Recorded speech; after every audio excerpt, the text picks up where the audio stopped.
As children, running through the halls with a pair of scissors in hand, we've all been warned against that simple act by our mom, dad, teacher. Yet, have you ever taken their words seriously? After all, nothing ever really happens, right? For one little girl, the nightmare that would haunt her for life started with a mundane object, just an ordinary pencil. Here's the story of how an innocent 4-year-old fell and got a pencil stuck in her head for 55 years.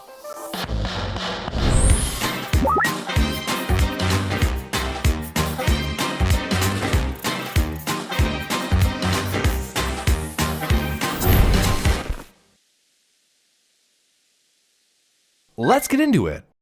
1952, 4-year-old Margaret was walking around in the picturesque city of Dessau in Germany, parents in tow, when she tripped, tumbling to the floor. Normally, she would pick herself up and carry on. But this time, something felt terribly wrong. An excruciating pain was concentrated on the right side of her face. An 8-centimeter length pencil she was carrying had pierced through her cheek, driving its tip right into her brain. Her bright blue eyes widening in shock, she started crying. In an interview with Bild, Margaret recalled, "It bore right through the skin and disappeared into my head.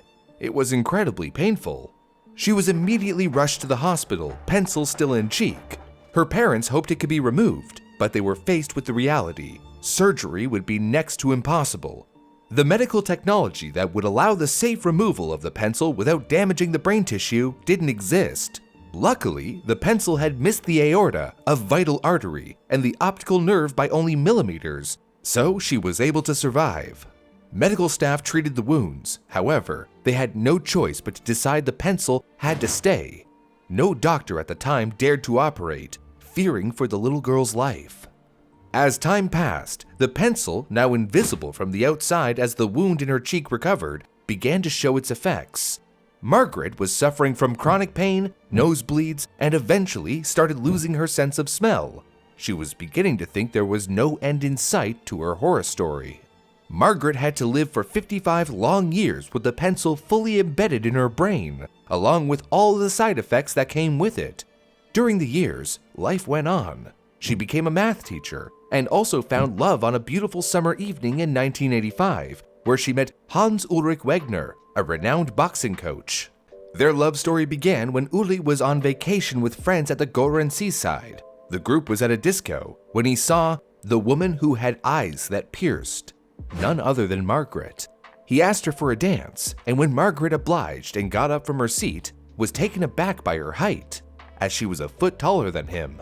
Laughing, he said, "Young woman, please take off your shoes," to which she was happy to oblige. Dancing barefoot with Uli in sneakers, Margaret had found blissful love, and in only a few months, they were married. Margaret isn't the only person unfortunate enough to have to live with something embedded in her brain. But what's more surprising is that doctors can decide to leave even smaller objects just where they are. Removal is the first thing that comes to mind when it comes to foreign objects, just like in cases where veterans can have a bullet dislodged in their body. Most of the time, a medical professional will make the decision to take the foreign object out to avoid infections. But it gets much more complicated when the part where it's dislodged is our delicate brains. Depending on where in the brain the damage is, problems with thinking and moving can occur, not to mention excruciating headaches. But the longer the object is left in, the further it can migrate further into the brain tissue and bring more complications, such as impaired movement, nerve damage, and brain swelling are only some issues that were reported. It seems like the logical thing to do would be removing the items. So why would a doctor choose to keep an item lodged in someone's brain? Health professionals have to make tough calls and decide if the benefits outweigh the risks, like in a case study from 1999 published in the International Journal of Legal Medicine, when a 28-year-old man was found with a bullet dislodged in the back of his head, shot at close range by a robber in his workplace where he was managing director of a large catering enterprise. He was left for dead, locked in a boiler room by the perpetrator. The body was discovered 2 days later propped against a wall, but the victim was disoriented but responsive and very much alive. He had complete cortical blindness. Neurosurgeons initially believed the damage was a superficial soft tissue injury, but a cranial scan showed the full extent of his trauma. The bullet was lodged inside his brain, as well as some metal fragments and bone splinters. While some of these small parts were removed, the medical team ultimately decided to leave the deformed projectile in the periphery of the right temporal lobe, where it wouldn't be causing any direct problems. However, removing it had the possibility of affecting his speech center. Some fragments also remained in the left occipital lobe due to the proximity of the visual center of the brain. Ultimately, they decided that the risk of removal would outweigh any benefit. The victim, after suffering from amnesia and going through rehabilitation, slowly gained back his motor skills, memory, and vision, and eventually made a full recovery. 3 years after the incident, the man still had reduced concentration and some loss of sensation in his left hand's fingers, but was able to go back to work with only minor complications. So, what happened to Margaret? After 5.5 decades, the childhood accident was still affecting her life with chronic headaches and nosebleeds.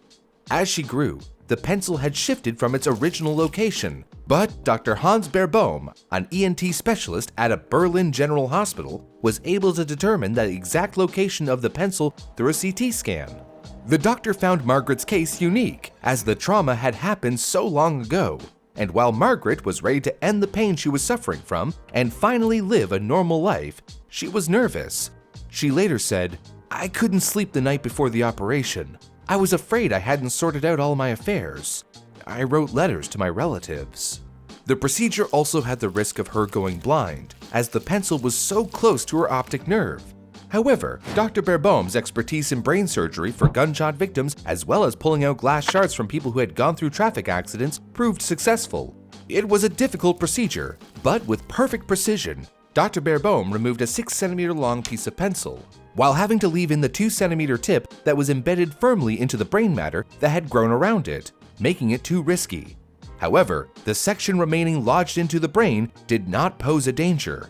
Margaret, marveling at the brittle chunk of pencil piece during her post-surgery, was finally free of her pain-filled life. It's important to mention that if you ever have an incident where you find yourself dealing with a foreign object, seeking professional help is crucial.